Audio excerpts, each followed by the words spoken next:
तर जे संपर्कात आहेत त्या सर्वांचे पक्ष प्रवेश होतील आणि पक्ष प्रवेशानंतर गिरीश महाजनांनी ही मोठी प्रतिक्रिया दिलेली आहे। शिवसेना युबीटी पक्षासोबत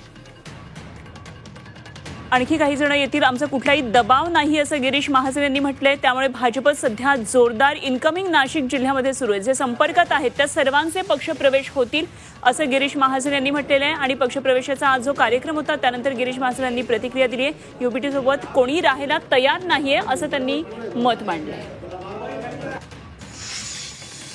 खरं सांगतो की उभाटा नाशिकमध्ये राहणारच नाही। दबाव टाकला जातो असा त्यांचा आरोप आहे की दबाव टाकला जातो, काही दबाव नाही। आता या लोकांवर काय दबाव होते आमचे, त्यांच्याबरोबर कोणी राहायलाच तयार नाही। मी वारंवार आपल्याला सांगतोय की उभाटा बरोबर राहण्याची कोणाची आता मानसिकता नाहीये, इच्छा नाहीये, कारण त्यांना विकासाचं राजकारण करतंय, आपापले प्रभाग सांभाळायचे आहेत। त्यामुळे तिथे राहून फक्त बोलबच्चन, दुसरं काय, त्याशिवाय दुसरं काहीच नाही तिथे, फक्त बोल घेवड्याचा पक्ष तो राहिलेला आहे।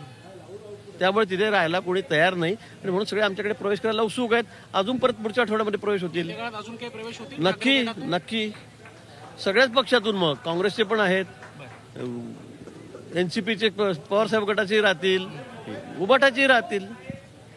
लोकांना आता मुख्य प्रवाहामध्ये यायचं आहे। मोदीजींच्या नेतृत्वावर त्यांचा विश्वास आहे, देवेंद्रजींच्या नेतृत्वावर त्यांचा विश्वास आहे आणि म्हणून आता सगळे भारतीय जनता पक्षाकडे सगळ्यांचा ओढा आहे, सगळ्यांना इथे प्रवेश करायचा आहे। तर गिरीश महाजनांची प्रतिक्रिया होती। सर्वांना आता मुख्य प्रवाहामध्ये यायचं आहे आणि उद्धव बाळासाहेब ठाकरे पक्ष हा केवळ आता बोल घेवड्यांचा पक्ष राहिलेला आहे आणि सर्वच पक्षातून आगामी काळामध्ये भाजपमध्ये इनकमिंग होणार असे संकेत गिरीश महाजन यांनी दिले। आणि या संदर्भात आणखी सविस्तर तपशील जाणून घेऊया। आमचे प्रतिनिधी ओम देशमुख सध्या आपल्याबरोबर जोडले गेलेत। ओम, आज काही महत्त्वाचे पक्षप्रवेश झालेले आहेत भाजपमध्ये।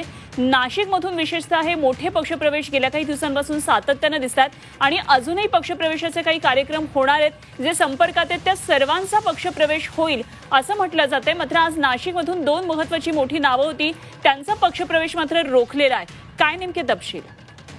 निश्चितच अनुभवा, खरं तर आज उद्धव ठाकरे गटातील महानगर प्रमुख असतील किंवा इतर महत्वाचे पदाधिकारी असतील त्यांचा खरं तर भाजप प्रवेश होता, ज्यांनी खरं तर काही दिवसांपूर्वीच महानगर पदाची त्यांची नेमणूक जी ती करण्यात आली होती। मात्र कुठेतरी संजय राऊत यांच्या फेसबुक पोस्ट आणि ट्विट नंतर या दोन लोकांच्या प्रवेशाला ब्रेक लागल्याचं पाहायला मिळतंय। मात्र उर्वरित जे काही पदाधिकारी आहेत, शरद पवार गटाचे असतील किंवा उद्धव ठाकरे गटाचे असतील, यांचा मात्र प्रवेश भाजपमध्ये झालेला आहे।